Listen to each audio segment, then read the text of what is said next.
नमस्कार विद्यार्थियों। पिछले लेक्चर में हम गुप्तकालीन आर्थिक जीवन की चर्चा कर रहे थे, जिसमें हमने कृषि और पशुपालन के विषय में चर्चा की थी।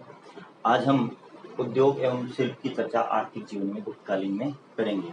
देखिए, गुप्तकाल में उद्योगों और शिल्प का भी काफ़ी विकास हुआ।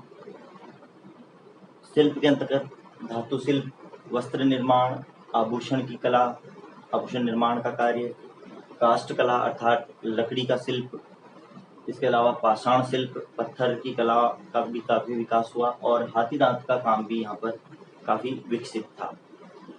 देखिए, धातु शिल्प के अंतर्गत हमें एक श्रेष्ठ उदाहरण मिलता है मेहरौली का लौह स्तंभ, जो चंद्रगुप्त द्वितीय का है और जिस पर इतने वर्षों के पश्चात भी आज तक जंग नहीं लगा है। ये गुप्तकालीन धातु शिल्प का एक श्रेष्ठ उदाहरण माना जाता है। इसके अतिरिक्त गुप्तकालीन जो सिक्के हैं वह भी धातु शिल्प के सर्वोत्तम उदाहरण माने जाते हैं। गुप्तकाल के अंतर्गत सर्वाधिक स्वर्ण मुद्राओं का प्रचलन हुआ। चंद्रगुप्त प्रथम ने सर्वप्रथम गुप्तकाल में मुद्राएं जारी करवाई थी, जो स्वर्ण मुद्राएं थी। चंद्रगुप्त द्वितीय ने स्वर्ण मुद्राओं के साथ साथ चांदी की अर्थात रजत मुद्राएं और तांबे की मुद्राएं भी प्रचलित करवाई। और जो कुमारगुप्त प्रथम जब शासक बना तो उसके समय में सर्वाधिक मुद्राओं या सिक्कों का प्रचलन हुआ था। तो देखिए, यहाँ पर जो गुप्तकालीन स्वर्ण सिक्के हैं उन्हें अभिलेखों में दिनार कहा गया है और इसके साथ साथ इनमें विशुद्धता तो देखने को मिलती ही मिलती है, साथ ही स्वर्ण सिक्कों के अंतर्गत कलात्मकता भी काफ़ी देखने को यहाँ पर हमको मिलती है। तो इस प्रकार से धातु कर्म जो धातु शिल्प था वो काफ़ी उन्नत अवस्था में था। नेक्स्ट हम बात कर रहे हैं कि जो वस्त्र उद्योग का जो व्यवसाय है वो भी काफ़ी उन्नत अवस्था में था। अमरकोश जो अमर सिंह की रचना है उसमें रेशम का कपड़ा बुनने की पूरी प्रक्रिया का उल्लेख मिलता है।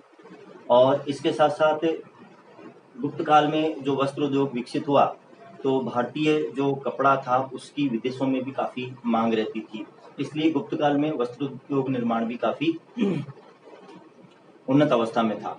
नेक्स्ट हम बात कर रहे हैं कि आभूषण कला भी इस समय काफ़ी विकसित हो गई थी।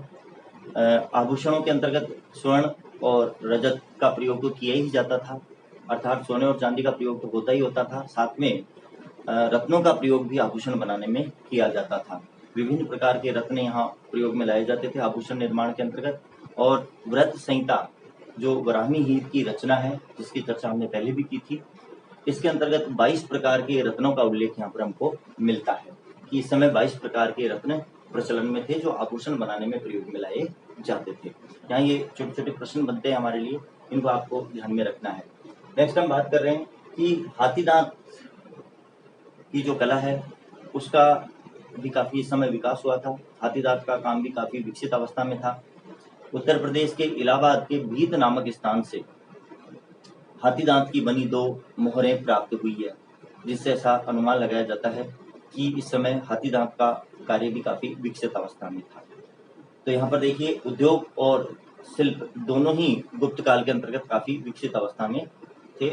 तो उद्योगों के और शिल्प के मामले में भी गुप्त काल को स्वर्ण युग के रूप में याद किया जाता है।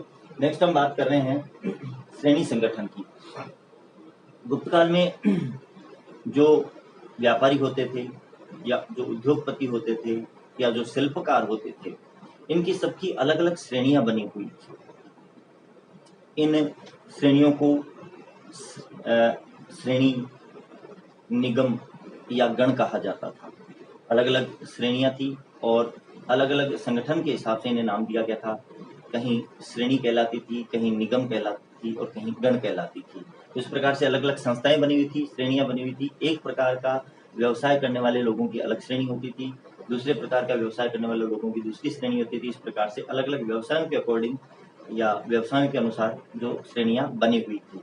नेक्स्ट हम देखते हैं कि व्यवसाय संचालन में काम करने के तरीकों में इनमें अपने स्वयं के नियम होते थे इनके, और स्वयं के इनके कोष होते थे जहाँ से इनका पैसा आता था।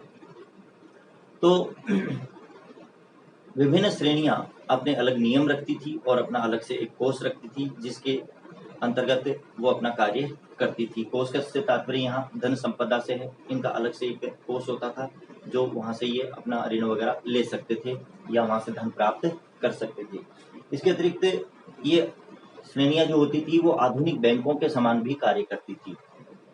आधुनिक बैंकों से तात्पर्य यह है कि जिस प्रकार से बैंक में हम पैसा जमा करवाते हैं, वहाँ से ऋण भी प्राप्त करते हैं, उसी प्रकार से श्रेणियां भी सामान्य लोगों को, अन्य लोगों को ऋण उपलब्ध करवाती थी और परिसंपत्ति अपने पास रखती थी, अर्थात गारंटी के तौर पर कुछ न कुछ रख करके और लोगों को ये ऋण देने का कार्य भी करते थे ब्याज के ऊपर। तो इस प्रकार से बैंकों के तौर पर भी कार्य करती थी श्रेणियां। इसके साथ साथ श्रेणियों की एक विशेषता यह भी थी कि ये सार्वजनिक निर्माण के कार्यों अर्थात जन सेवा के कार्यों में भी अग्रणी थी। सार्वजनिक निर्माण के कार्य भी ये करवाती थी अपनी ओर से। यहाँ पर हमको एक उदाहरण मिलता है कुमारगुप्त प्रथम का जो मंदसौर अभिलेख है, उससे ऐसा पता चलता है कि जो जुलाहों की एक श्रेणी थी मंदसौर की, उसने अपने कोष से एक सूर्य मंदिर का निर्माण करवाया था। तो इस प्रकार से सार्वजनिक निर्माण के कार्यों में भी ये अपना सहयोग देती थी। इसके अतिरिक्त जो श्रेणियां होती थी जो अपना व्यवसाय करती थी, वो अपने आंतरिक मामलों में पूर्णतः स्वतंत्र होती थी। सम्राट का या अन्य राजकीय कर्मचारियों को उसमें किसी प्रकार का हस्तक्षेप नहीं होता था। वो अपने कार्य में, आंतरिक मामलों में पूर्णतः स्वतंत्र थी। इसके साथ साथ हम देखते हैं कि जो श्रेणियां थी, जो श्रेणी थी, श्रेणी के प्रधान को ज्येष्ठक कहा जाता था। इनका प्रत्येक का जो श्रेणियां बनी हुई थी, अलग अलग संस्थाएं जो थी, उनका एक प्रधान होता था। तो श्रेणी के प्रधान को ज्येष्ठक कहा जाता था, जिसका पद आनुवंशिक होता था। अर्थात आनुवंशिक से तात्पर्य है कि प्रधान के पश्चात उसका पुत्र प्रधान या ज्येष्ठक बनता था। तो यहाँ पर ये ध्यान रखने योग्य है, छोटे क्वेश्चन बन सकते हैं यहाँ से आपके, कि श्रेणी के प्रधान को ज्येष्ठक कहा जाता था और पद उसका आनुवंशिक होता था। श्रेणी से जो बड़ी संस्था होती थी उसे निगम कहा जाता था। कई श्रेणियों को मिला करके और निगम बनता था, और निगम का जो प्रधान था वो श्रेष्ठी कहलाता था। ये भी यहाँ ध्यान देने योग्य बात है। और जो व्यापारी कारवां होते थे, अर्थात बहुत सारे व्यापारी झुंड में एक साथ व्यापार करने के लिए अलग अलग स्थानों पर जाते थे, तो जब वो झुंड में जाते थे तो उनका एक नेतृत्व करता होता था जिसे सारथवाह कहा जाता था। तो इस प्रकार से श्रेणी संगठन होता था और कार्यों के अंतर्गत श्रेणियों के अकॉर्डिंग कार्यों का विभाजन होता था, और जो श्रेणियां होती थी वो सार्वजनिक निर्माण के कार्यों में भी अपना सहयोग देती थी, सरकार को भी अपना सहयोग देती थी। तो उम्मीद करता हूँ कि आज का ये टॉपिक आपके समझ में आ गया होगा। नेक्स्ट हम जो हमारा अगला लेक्चर होगा उसमें हम व्यापार वाणिज्य और राजस्व व्यवस्था की बात करेंगे। धन्यवाद।